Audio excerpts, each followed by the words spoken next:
Okay, Professor Reeves will speak now.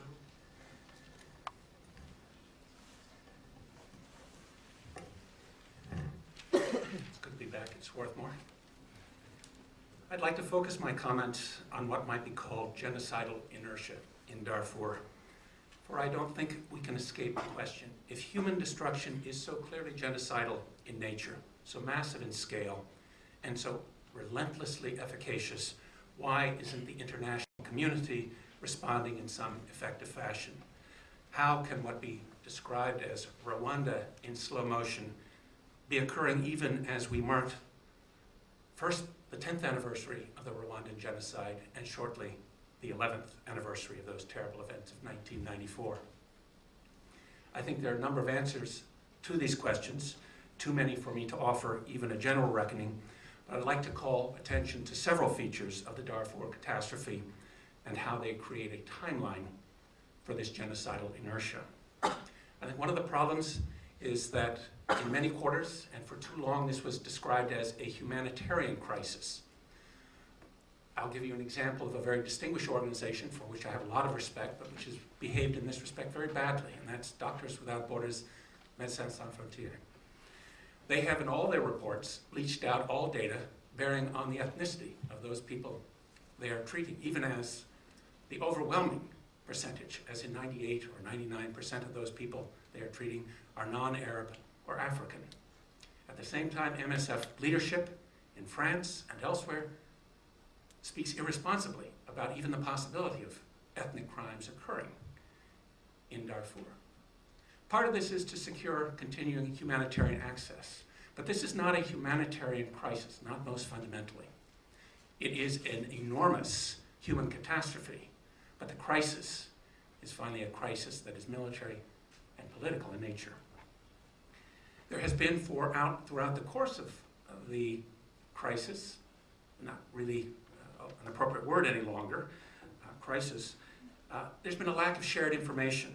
And part of this shared information, shared data, shared reporting, part of this is just how NGOs, non-governmental organizations, whether in the human rights sphere or the humanitarian sphere, simply do not produce data or information in ways that are readily shareable. One of the reasons we know so little about mortality in Darfur is because humanitarian organizations don't effectively share data with one another. Humanitarian organizations, human rights humanitarian organizations, they just don't share data. I think that's an enormously unhelpful situation and has larger implications than our understanding of how massive the Darfur crisis is.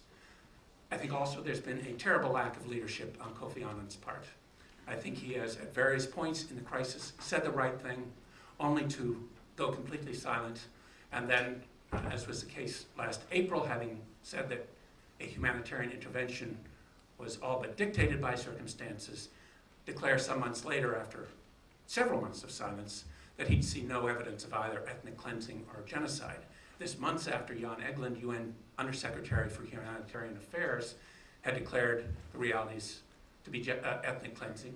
Mukesh Kapila, the Sudan humanitarian coordinator for the United Nations, had been going to various countries, speaking as early as October 2003, saying what is occurring is genocide. I'll come back to Mr.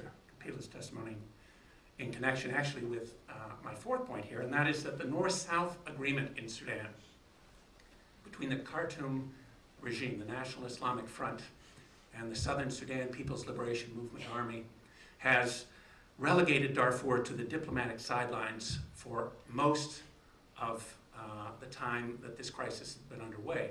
Certainly through the spring of 2004, if you look at statements coming from the US State Department, there was a woeful lack of frank,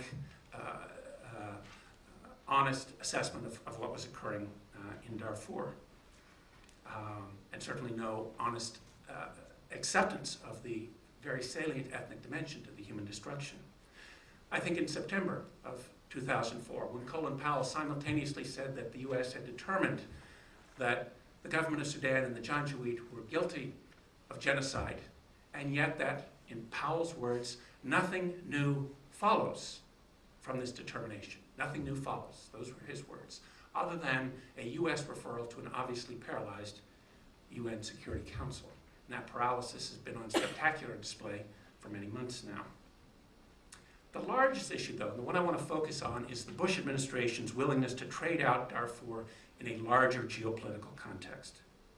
And using a geopolitical calculus that, as Zach says, is finally cynical and immoral. Those of you wearing these green wristbands will know on them says, "Not on my watch." Those were President Bush's words in the margins after he'd read a synopsis, not the full thing, a synopsis of Samantha Power's wonderful chapter on the Rwandan genocide and her Pulitzer Prize winning A Problem from Hell. "Not on my watch," Mr. Bush declared early on in his first administration. Well, he hasn't mentioned Darfur for over 2 months. Hasn't mentioned the word Darfur, and the last time he did, it was merely in passing. I think that tells us something very important right there. The US-sponsored resolution that passed yesterday in the United Nations Security Council has often been discussed in the context of Darfur, but we need to understand this does nothing specific to provide the humanitarian intervention that is now desperately necessary in Darfur. Actually, what I want to focus most on is the Bush administration attitude towards Nigeria. This may seem tangential, but in fact, it's critical. What is Nigeria's view of Darfur? Well, it's probably best captured in a comment made by President Obasanjo about a month ago. "Things are greatly better in Darfur," he declared. Not only as president of Nigeria, but as chair of the African Union. "Things are greatly better in Darfur." Well, why is he saying this when it's such despicable mendacity? Part of it is an insistence that this is an Africa-only problem, something Obasanjo has said quite explicitly. And because Nigeria not only chairs the African Union, and because it's the primary African Union ambassador is now the former Nigerian foreign minister, and the senior military commander on the ground in Darfur is also Nigerian. Nigeria's views matter a great deal. Nigeria is under enormous internal pressure as an extremely restive northern Islamic third of the country, and Obasanjo is trying to keep a powder keg from exploding. As a consequence, what he is doing is soliciting the assistance of, the political assistance of the African Union, but even more importantly in some ways, the Islamic world, and in particular, the Arab League. And within the Arab League, its most powerful member, Egypt, and its most mercurial and least helpful, Libya. We need to ask then, what are the implications of Obasanjo's willingness to see Darfur as an Africa-only problem? And here we get to the key issue. The African Union, after 6 months, has managed to deploy just over 2,000 troops into Darfur, an area the size of France. They're inadequately equipped. They're poorly administered out of Addis Ababa, the headquarters of the African Union, and most significantly, they have no adequate mandate. There's no mandate to protect either civilians or humanitarian aid workers, who are increasingly endangered. And if they withdraw, and they all have contingency plans to withdraw, we should bear in mind what Jan Egeland, UN Undersecretary for Humanitarian Affairs, said in mid-December of 2004.